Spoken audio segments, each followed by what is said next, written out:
방식으로 말씀을 전하고자 합니다. 성경에 보면은 하나님이 말씀만 하시는 거라 생각하는데 하나님은 글자를 잘 쓰세요.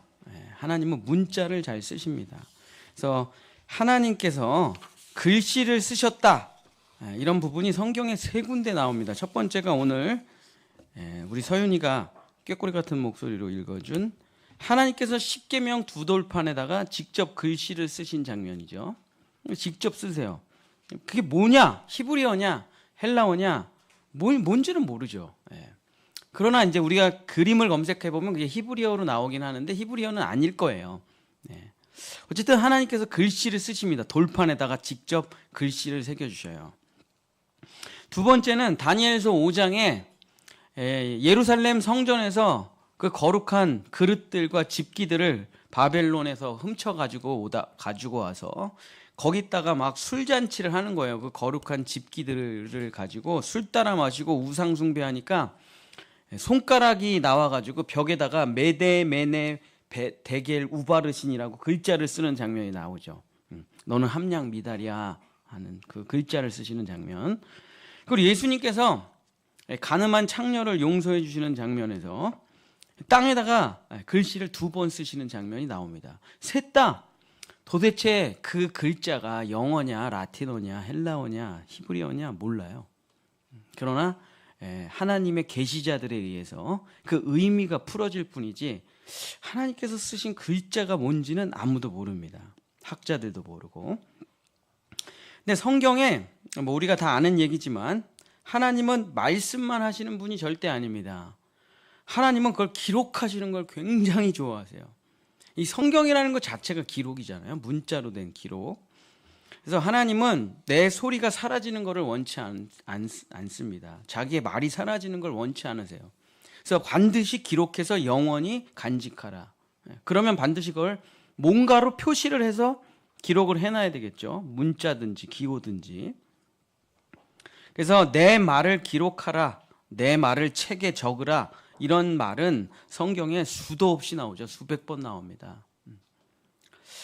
하나님께서는 말씀이 사라지는 것을 원치 않으시고 말씀이 반드시 기록되기를 원하십니다.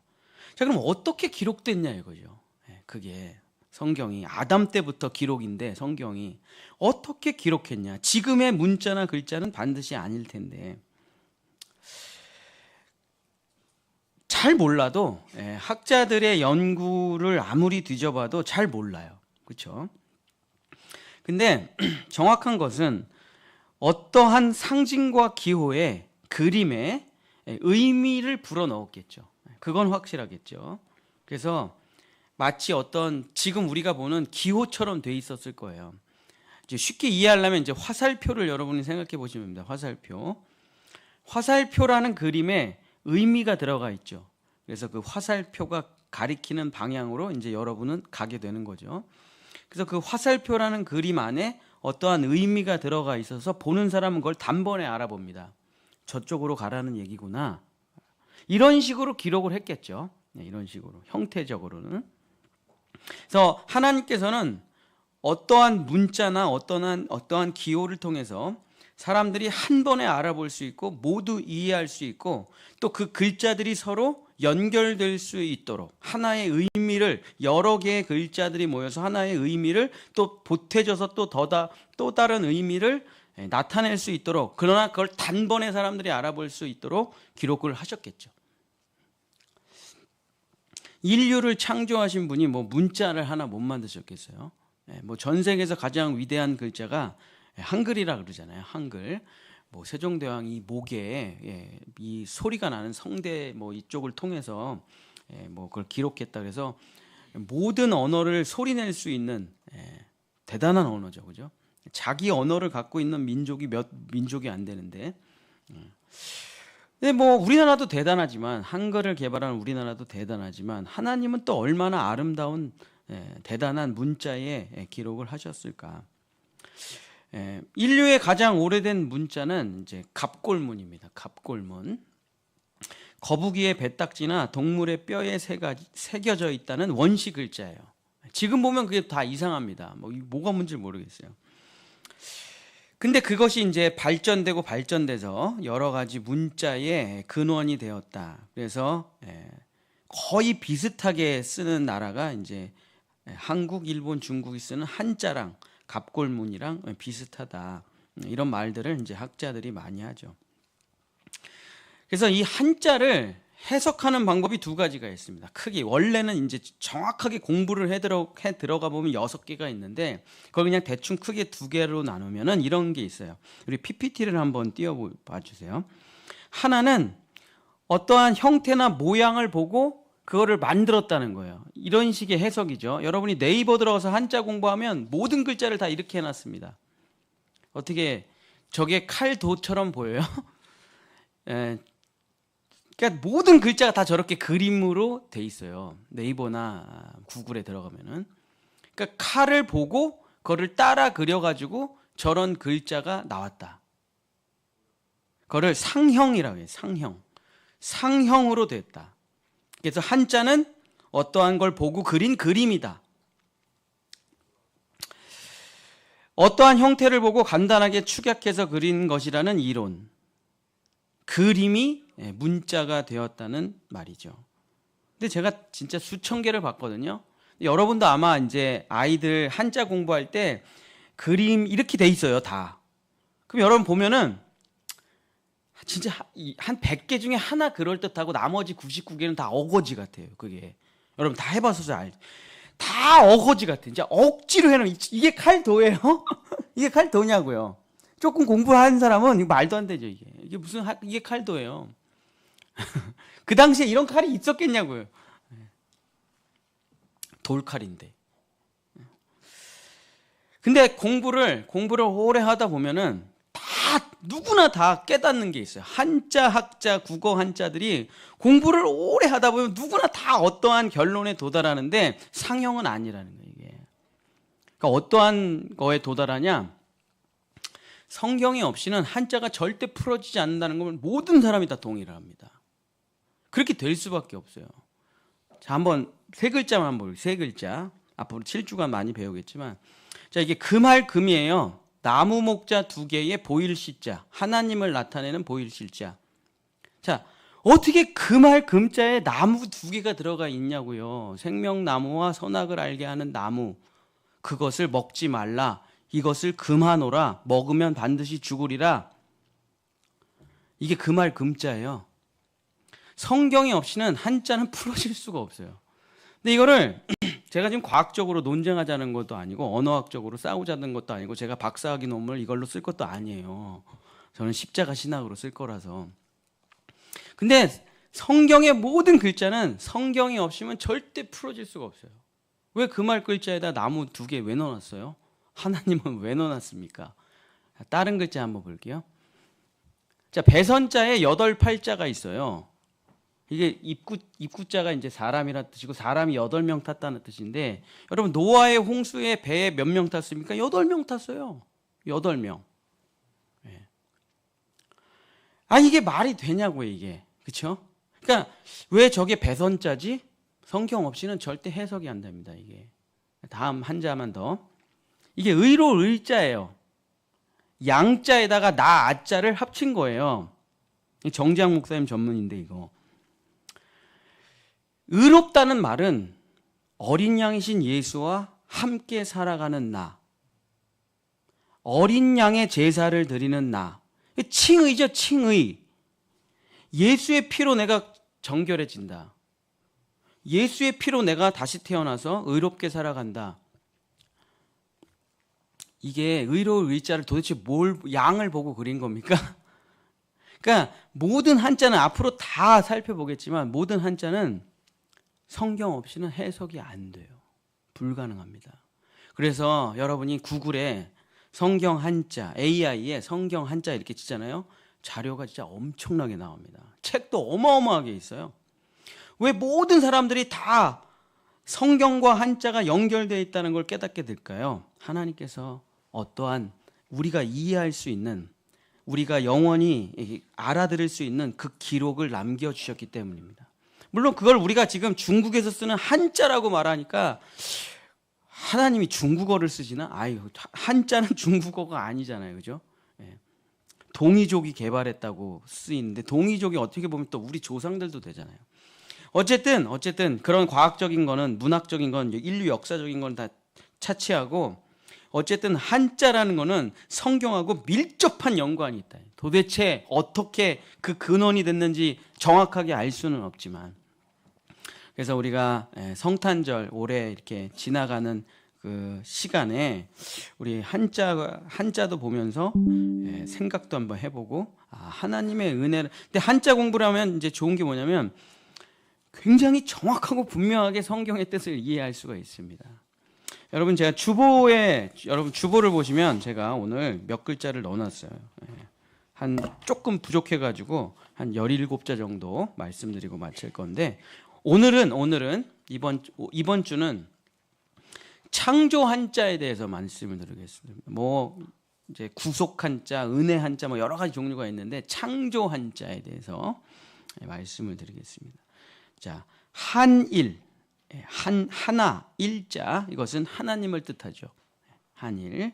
그래서 신명기 32장 39절에 우리 한번 읽어주실래요? 신명기 32장 39절.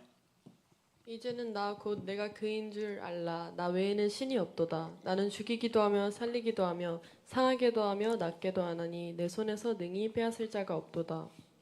신은 한 명입니다. 신이 두 명이다. 그러면 한 신은 진짜 신이 아니에요. 그렇죠? 그럴 수가 없죠. 신이 여러 명인다는 게 말이 안 돼. 그 신이라는 그 말의 의미가 창조주가 여러 명이다.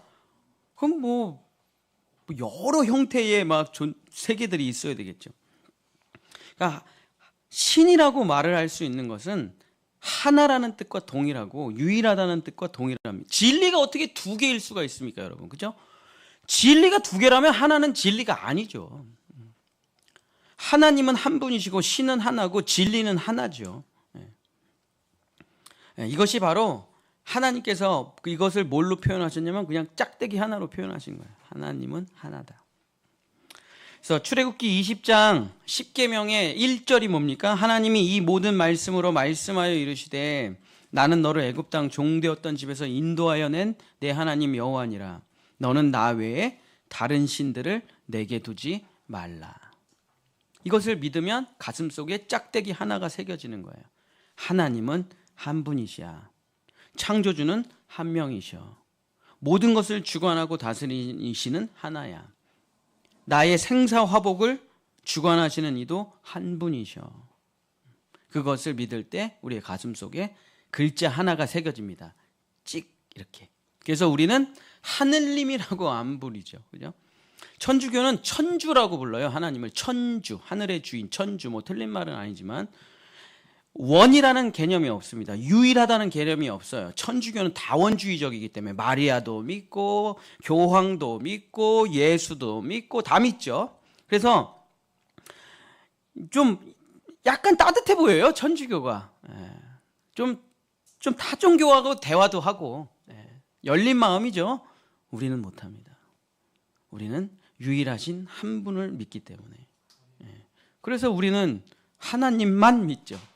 세상 사람들한테 엄청 욕을 먹죠. 우리는 독선적이야, 뭐 독재적이야. 아니 창조주가 한 분이신데 그러면 어떡합니까? 아니 우리 엄마가 한 명이지 우리 엄마가 10명이에요?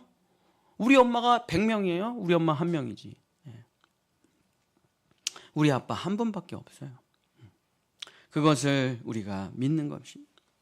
그래서 다른 이로서는 사도행전 4장 12절 다른 이로서는 구원을 받을 수가 없나니 천하 사람 중에 구원을 받을 만한 다른 이름을 우리에게 주신 일이 없음이라 하였더라. 할렐루야. 제 설교 끝나고 자꾸 이제 뒤에 할렐루야를 좀 붙여보려고. 여러분 아멘을 안 하시니까 훈련 삼아서 뭐 제 잘 안 하는데 그런 거 약간 이제 내년서부터 교회 분위기를 좀 바꿔보려고 하거든요. 믿습니까? 그러니까 이렇게 해야 아멘을 하지. 그냥 제가 쭉 읽으면 여러분 아멘을 어떻게 하는지 모르잖아요. 타이밍이 언제 아멘을 한 타이밍인가? 근데 믿습니까? 그럼 이제 아멘이 자동으로 나오고 할렐루야 그럼 아멘이 자동으로 나오니까 저도 좀 연습을 하고. 그래서 우리의 인생을 변화시켜 주실 이 나를 지옥에서 건져주실 나의 죄를 깨끗하게 하시리, 이 세상에서 오늘도 나에게 산소를 주시고 먹을 것을 주시를 이 부처님이 아니에요. 곧다마 시달타라는 사람이 불교를 창시했는데 그냥 사람이에요. 사람. 대단하고 훌륭한 사람입니다. 하나님이 아니에요. 하나님은 한 분밖에 안 계세요. 여호와, 야훼, 우리가 부르는 하나님. 우리 대한민국은 애국가에 있잖아요.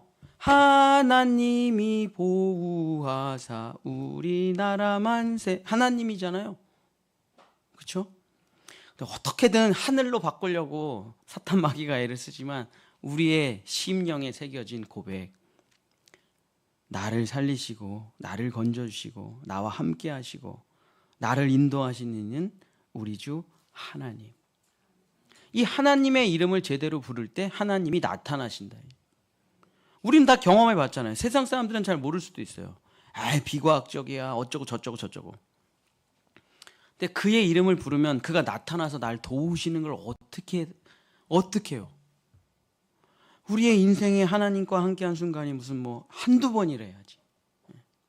물론 난 하나님이 필요 없어라고 하면 하나님이 안 나타나겠죠. 하나님이 인격적이시니까. 그러나 그 창조주의 하나님을 불러서 하나님 고쳐주시옵소서. 그럼 고쳐주셔요. 그걸 이제 하나님의 개입이라 그래요. 개입. 자, 두 번째 글자가 뭐냐면 그거를 먼저 한번 말이 나왔으니까 하늘로부터 내려오는 은혜가 뚫을 곤이거든요. 뚫을 곤 몇 번째냐? 네 번째. 네 번째. 그래서 하나님의 뜻이, 우리가 하나님의 이름을 부르면 하나님이 우리 가운데 찾아오셔요. 그걸 침노한다 그래요. 성경에서 침략, 침노 이런 뜻이죠. 천국은 침노하는 자의 것이다 할 때 우리가 하나님을 부르면 하나님의 입장에서는 우리 세계로 침략해서 들어오는 거예요. 침노해서 들어오는 거예요. 그리고선 이 세계에 하나님의 뜻을 이루십니다. 마태복음 6장 10절, 나라가 임하시오며 뜻이 하늘에서 이루어진 것 같이 땅에서도 이루어지이다. 그래서 우리가 너희는 이렇게 기도하라. 하늘에 계신 우리 아버지여, 이름이 거룩히 여김을 받으시오며 나라가 임하옵시며 뜻이 하늘에서 이루어진 것 같이 땅에서도 이루어지길 원합니다. 할 때 어떻게 합니까? 하나님의 여러분의 삶에 개입을 하세요. 그리고 은혜와 길을 열어주시고 먹을 것을 주시고 우리의 삶을 인도해 주시는 것이죠. 이 귀한 축복을 진짜 거부하는 사람들이 있다 이거야. 자기 힘으로 살아봐야 얼마나 살겠어요. 애가 아프면 고쳐집니까? 여러 가지 재정의 문제, 환난의 문제 어떻게 다 돌파를 해서 자기 힘으로 살아간단 말입니까? 그래서 하나님 날 좀 도와주시옵소서 할 때 그 창조주 하나님, 전능자의 하나님, 유일하신 하나님이 내 삶에 들어오신다. 뚫을 곤, 나라가 임하고 하나님의 뜻이 내 삶 가운데 이루어진다. 2번으로 다시 가보면 2번으로. 그래서 하나님은 이 세계를 창조할 때 아무렇게나 창조하신 진화론이 아니고 하나님은 자기의 형상과 모양을 그대로 창조하셨다. 자기를 닮은 세계, 자기를 닮은 사람을 창조하셨다. 그래서 똑같은 글자가 하나 더 있어서 두 이자가 되는 겁니다. 한일, 그래서 두 이. 우리 시편 19편 1절 한번 읽어주세요.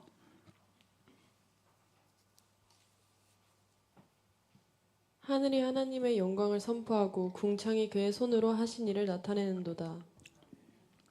그래서 모든 것에는, 이 지구의 모든 만물에는 하나님의 흔적이 담겨 있다. 꽃을 봐도 벌을 봐도 우리의 몸을 봐도 다 하나님의 형상이 담겨 있습니다. 여러분, 오장육부가 손바닥에 있죠? 발바닥에 있습니다. 그래서 침이라는 게 가능한 거예요. 그렇죠? 손에 윗자리를 누르면 소화가 돼. 발에 윗자리를 주물르면 소화가 돼요. 나를 그래서 뭐라고 부릅니까? 불교나 철학, 동양 철학에서 나를 뭐라고 불러요? 소우주라고 불러요. 소우주. 그냥 우주하고 나하고 거의 일치해. 똑같아. 여러분의 마음과 우주 공간이 일치하잖아요. 그럼 똥 잘 싸고 싶으면 뭘 먹어야 돼요? 고구마를 먹어야 되죠. 똥하고 고구마 비슷해요.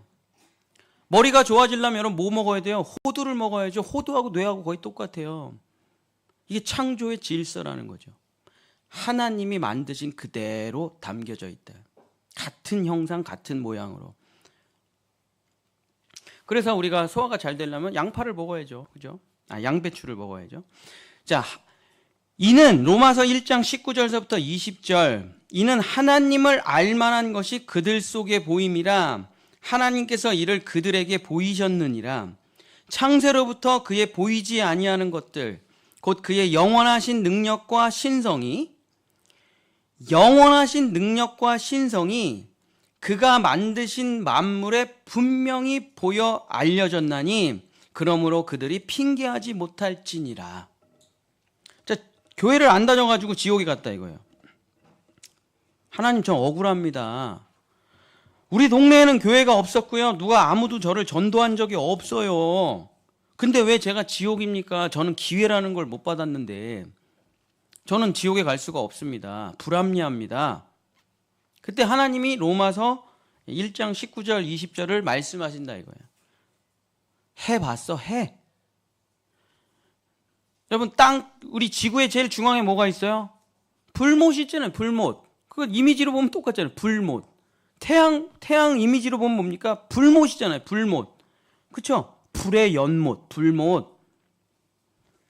저는 지옥에 있다는 얘기를 들어본 적이 없습니다. 억울해요. 저는 지옥에 왜 가야 되는지 모르겠습니다. 봤잖아요, 다. 마그마 공부해봤잖아요. 마그마. 태양 다 공부해봤잖아요. 불못이잖아요, 그게. 뭐예요? 그게 불못이지. 똑같지, 뭐. 너 다 배웠잖아, 학교에서. 더 알잖아. 너 마그마 들어봤어? 태양 몇 도인지 알아? 6,000도 아니에요? 다 아네. 지옥. 다 알잖아요, 이미. 다 배워가지고. 우리가 보는 모든 만물에 다 하나님이 담겨져 있다니까요. 근데 나는 몰랐다. 변명이 안 된다, 그게. 변명이 될 수가 없다. 아니, 농사하는 거 보면 모르세요? 씨 뿌리고 열매 맺고. 그거 보면 모르냐고요. 모든 것이 다 하나님을 나타내고 있는데 나는 몰랐어요.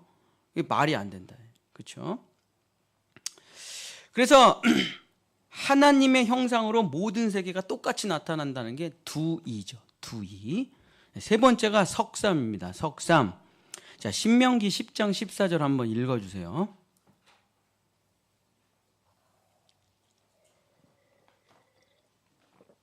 그 주보에 제가 다 써놨대요. 하늘과 모든 하늘의 하늘과 땅과 그 위의 만물은 본래 내 하나님 여호와께 속한 것이로되.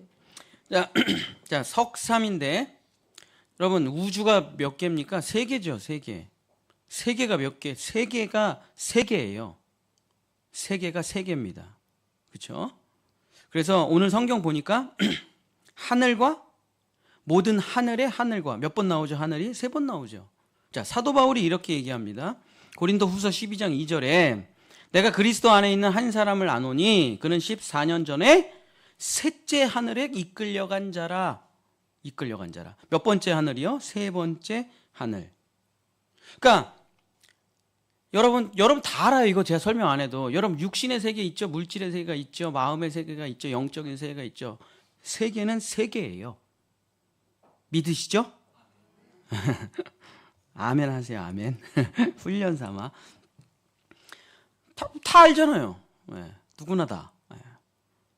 이 우주는 세 개의 세계로 구성되어 있고 그 세 개의 세계를 동시에 살아가는 존재는 하나님, 사람 두 존재밖에 없어요.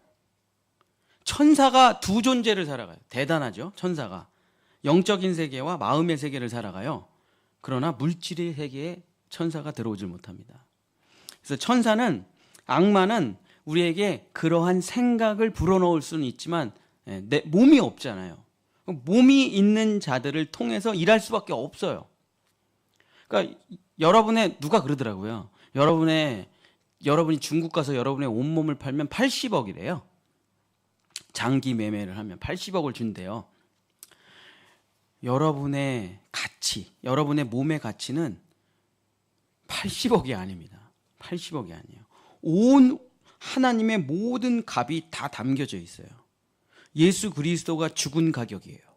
그가 지불한 가격입니다. 하나님의 모든 값이 여러분의 몸에도 다 담겨져 있어요. 그렇게 몸이 귀한 거예요.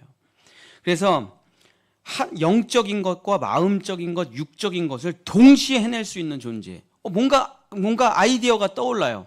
그걸 마음으로 계속 설계라는 걸 해보고 실제로 가서 그걸 완전히 실제로 구현해내는 존재는 사람밖에 없습니다. 유일하게. 그게 뭐예요?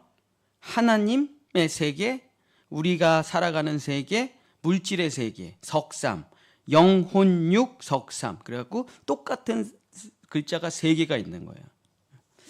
그래서 우리 하나님의 말씀에 데살로니가전서 5장 23절에 평강의 하나님이 친히 너를 온전히 거룩하게 하시고 또 너희 온 영과 혼과 몸이 우리 주 예수 그리스도께서 강림하실 때까지 흠없게 보존되기를 원하노라. 영의 세계, 혼의 세계, 육의 세계 다 똑같은 하나님의 세계이기 때문에 석삼이 되는 거죠. 자, 그 밑에 그 하나님께서 우리에게 은혜를 내려주세요. 그것이 뚫을 곤자가 3개가 있는 뭡니까? 내천자죠. 창세기 2장 10절 한번 읽어주세요. 창세기 2장 10절. 강이 에덴에서 흘러나와 동산을 적시고 거기서부터 갈라져 내 근원이 되었으니. 자, 하나님의 모든 세계는 오직 하나님의 은혜로 움직여 나가게 되어 있습니다. 그래서 창세기 2장 4절서부터 6절에 이런 말이 있어요. 이것이 천지가 창조될 때에 하나님과 땅의 내력이니 여호와 하나님이 땅과 하늘을 만드시던 날에, 자, 여기 잘 보세요. 창세기 2장 5절에 여호와 하나님이 땅에 비를 내리지 아니하셨고, 땅에 비를 내리지 아니하시니까 모든 것이 다 준비되어 있지만 아무것도 열리지가 않아요. 씨가 새싹으로 나오질 않죠. 당연히 물을 안 주는데. 근데 하나님께서 자기의 은혜를 하늘로부터 내리기 시작하니까 흘러간다 내천자, 위로부터 아래로 흘러간다 내천자, 위에서 아래로 3개죠 글자가. 이것이 내려왔더니 어떻게 됩니까? 강이 에덴에서 흘러 동산을 적시고 거기서부터 갈라져 내구원이 되면서 생명이 잉태되기 시작해요. 이게 위로부터 아래로 흘러가는 은혜의 내천자죠. 요엘서 2장 23절 24절에 시온의 자녀들아 너희는 너희 하나님 여호와로 말미암아 기뻐하며 즐거워할지어다. 그가 너희를 위하여 비를 내리시되 이른 비를 너희에게 적당하게 주시리니 이른 비와 늦은 비가 예전과 같을 것이라. 마당에는 밀이 가득하고 독에는 새 포도주와 기름이 넘치리로다. 그래서 우리가 에스겔 성전에 보면은 성전에서부터 성전 동문으로부터 물이 흘러서 처음엔 발목으로 차고 무릎으로 차고 허리로 차고 온몸이 잠길 것만큼 성전에서부터 물이 흘러가고, 요한계시록에서 성전을 보면은 생명수가 자라서 모든 사람에게 만국을 치료하는 열매가 된다. 계시록 22장 1절 또 그가 수정같이 맑은 생명수의 강을 내게 보이리니 하나님과 및 어린 양의 보좌로부터 나와서 길 가운데로 흐르더라. 강 좌우에 생명나무가 있어 12가지 열매를 맺되 달마다 그 열매를 맺고 그 나무 잎사귀들은 만국을 치유하기 위하여 있더라. 이게 뭡니까? 내천자죠. 내천자. 하나님의 은혜로 살아가는 이 세계들. 왜 3개입니까? 세계가 3개잖아요. 영의 세계, 하나님의 임재가 있어요. 마음의 세계, 하나님의 임재가 있어요. 육의 세계도 하나님의 임재가 있어요. 그래서 위로부터 아래로 흘러가는 하나님의 강물, 생명수는 3개의 뚫을 꼰자로 그려져 있는 거죠. 이거 그냥 듣잖아요. 저한테 성경하고 한자를 계속 듣잖아요. 여러분, 한자라는 걸 공부할 필요가 없어요. 다 외워져요. 그냥 자동으로. 이게 하나님의 섭리고 은혜죠. 누가 한자학자가 저한테 따지면은 저도 따질 거는 아닌데 이렇게 된다 이거예요. 말이 안 되게 다 돼요. 모든 한자가. 성경이 없이는 풀어지지가 않아요. 나중에 제사 한자를 보면은 제사는 레위기가 없어서 하나도 안 풀어집니다. 그래서 제사법을 공부하는 사람들이 한자를 많이 알잖아요. 그 사람들은 그 한자를 뭐라고 부르냐면 레위 한자라고 불러요. 레위 한자. 레위기가 없이는 제사라는 건 풀어질 수가 없거든요. 뭐 나중에 하겠지만. 자, 그리고 그 하나님의 은혜가 쏟아져 내려오는 게 다 그냥 빠져나가면 안 되잖아요. 그 밑을 막 메꾸시죠. 그게 뭡니까? 매산자죠. 매산자. 창세기 1장 10절 한번 읽어주세요. 하나님이 물을 땅이라 부르시고 모인 물을 바다라 부르시니 하나님이 보시기에 좋았더라. 네, 하나님께서 그 은혜를 그 가두시고 사람이 디딜 수 있는 은혜의 땅을 만드시죠. 누가복음 3장 5절 6절에 모든 골짜기가 메워지고 모든 산과 작은 산이 낮아지고 굽은 것이 곧아지고 험한 길이 평탄하여질 것이요 모든 육체가 하나님의 구원하심을 보리라 함과 같으니라. 이게 뭡니까? 하나님의 은혜로 살아가는 땅 매산자죠. 그래서 성경은 다 바다를 보라 이런 말이 없죠. 성경은 항상 산을 보라. 주님이 계시는 그 거룩한 거기가 이제 진짜 산을 마운틴을 말하는 것은 아니고 시온을 말하는 거예요. 진짜 하늘 위에 계시는 하나님의 영원한 성전을 바라보라는 건데 그것을 이제 음유적인 표현으로 산이라고 하는 거죠. 시온산, 하나님의 거룩한 성전, 하나님이 계시는 그곳을 바라보라 할 때 바로 그 산, 시온산을 말하는 거죠. 그게 매산자죠. 매산자.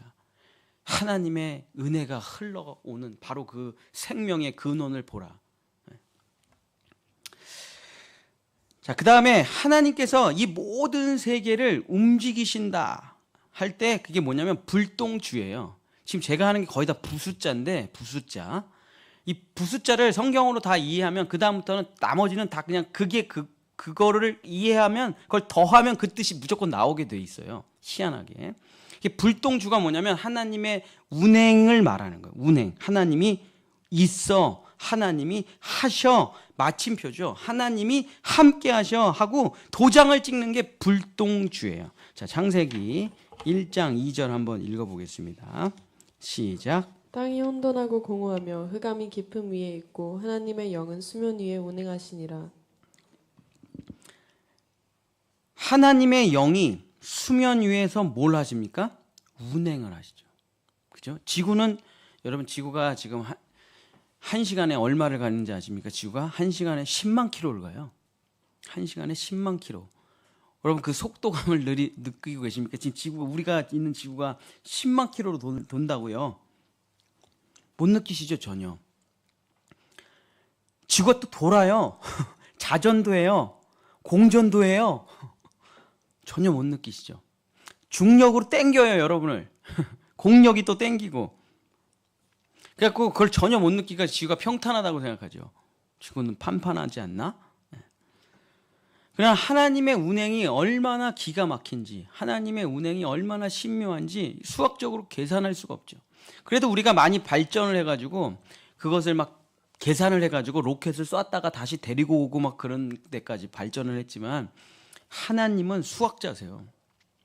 하나님은 1.1획도 틀림이 없이 모든 것을 운행하고 계십니다. 하나님이 없이 돌아갈 수 있는 것은 아무것도 없어요. 만약에 하나님이 죽었다, 그럼 다 죽는 거예요, 그냥. 모든 존재가. 이것이 뭡니까? 불동주자죠. 시편 19편 6절. 하늘 이 끝에서 나와서 하늘 저 끝까지 운행하며. 오늘도 하나님의 섭리와 하나님의 운행이 없이는 어떠한 것도 움직일 수가 없다. 8번째. 그래서 그 하나님께서 내려주시는 그 은혜의 뚫을 곤이죠. 하나님의 임재에 하나님의 운행이 붙으면 뭡니까? 복자가 돼요. 복. 우리는 이거를 이제 복 받으려고 점 본다 이렇게 해가지고 이걸 점복이라고 부르거든요. 부숫자로 점복이라고 부르긴 하는데 복이라는 의미는 소망, 복 이런 거예요. 복. 그래서 내려오는 하나님의 임재의 은혜의 뚫을 곤자에 불동주자를 딱 붙이면 하나님의 축복이 되는 거죠. 창세기 1장 22절. 우리 22절 한번 같이 읽어볼까요? 복 받아야 되니까. 시작. 하나님이 그들에게 복을 주시며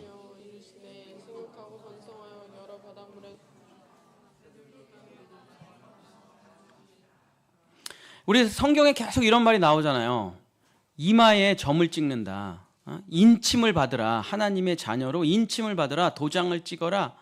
그러면은 뭐가 됩니까? 복 받은 인생이 되는 거죠. 복 있는 인생이 되는 거죠. 여기까지 해야 되겠네. 오늘 시간이 벌써 12시 2분이네. 그래서 생육하고 번성하라. 뭐 어떻게 생육하고 번성해요? 복 받아야죠. 은혜 받아야죠.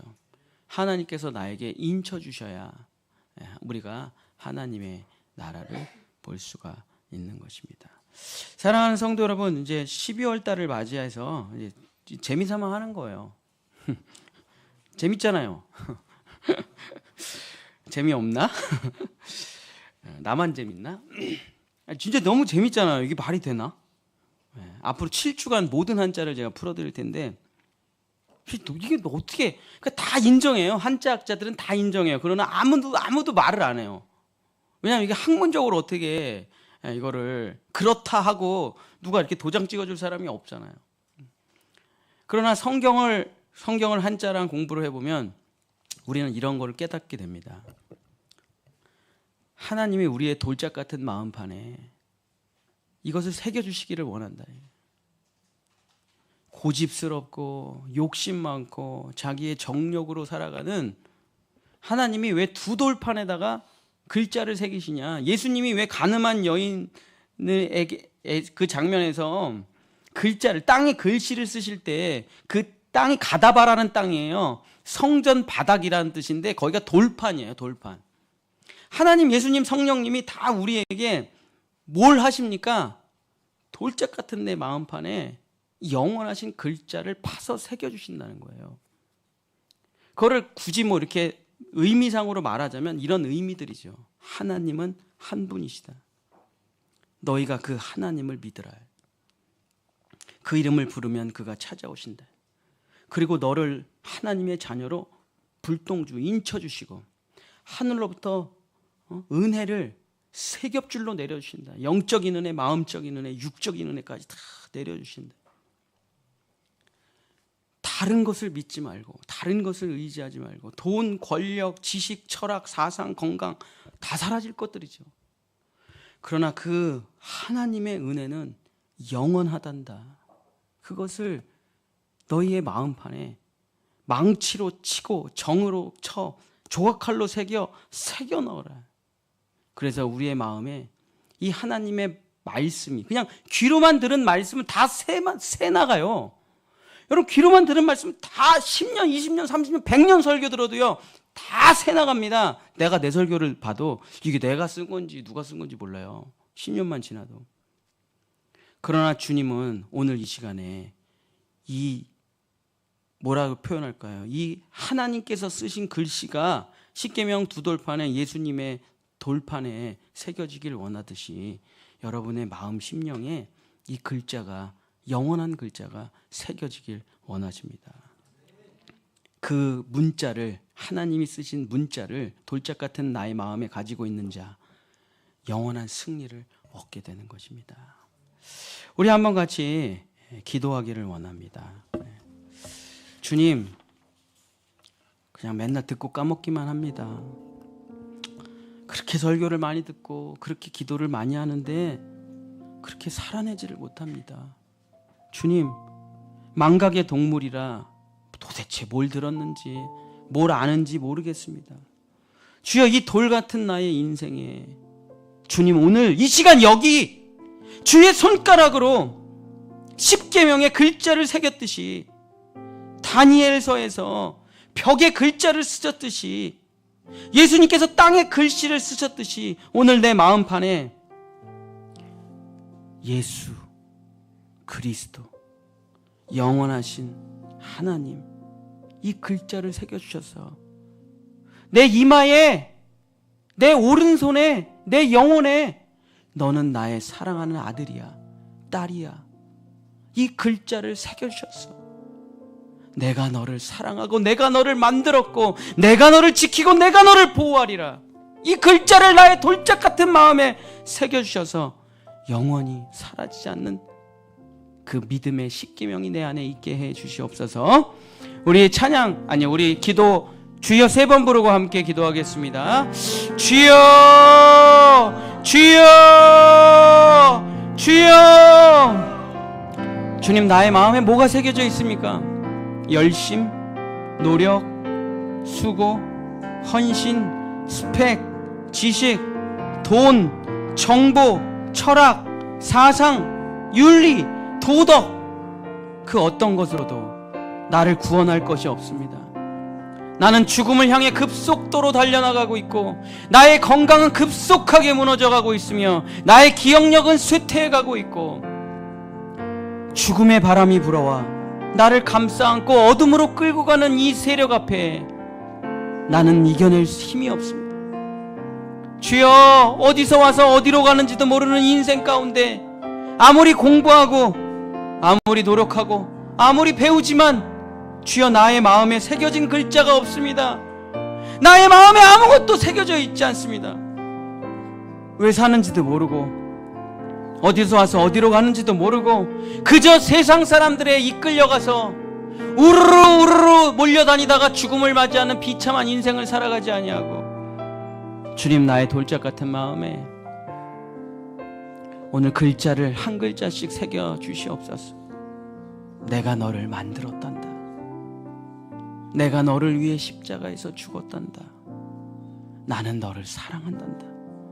나의 이름을 부르라. 내가 너를 도와주리라.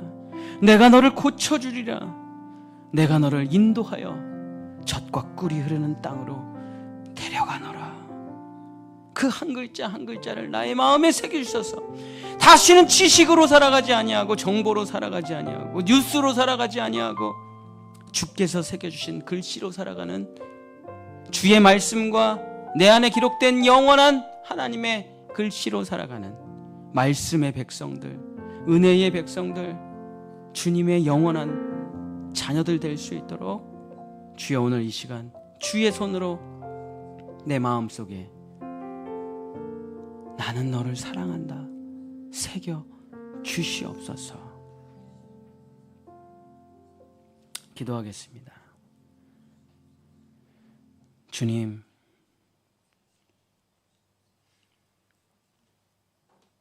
종이들은 사라져가고 뼈에 새긴 글자들도 다 사라져가고 책들도 없어지고 지식은 변해가고 진리를 몰라 각양 좋은 자기 마음대로의 다원주의로 살아가는 비참한 인생 가운데 주님, 우리의 영혼의 화살표를 새겨주셔서 나를 따라오라, 주님의 말씀을 듣고 따라가는 우리 본향의 성도들 될 수 있도록 역사하여 주시옵소서.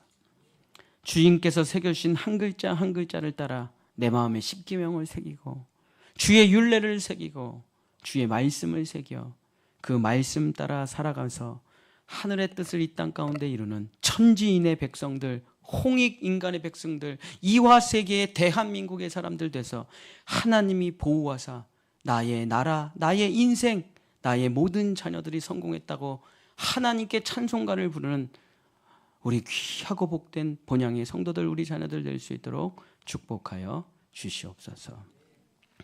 이제는 자신의 모든 것을 내어주신 우리 주 예수 그리스도의 은혜와 사랑으로 살아고 사랑으로 우리의 마음속에 글자를 써주시는 우리 하나님의 은총과 그 글자가 살아 움직이게 하시는 성령 하나님의 크신 감화감동 교통하심이 하나님의 영원한 말씀으로 살아가기를 원하는 우리 본향의 성도들과 삶과 그들의 일터와 자녀들과 가정 위에 하나님의 축복이 영원히 함께 하시기를 간절히 축원하옵나이다. 아멘.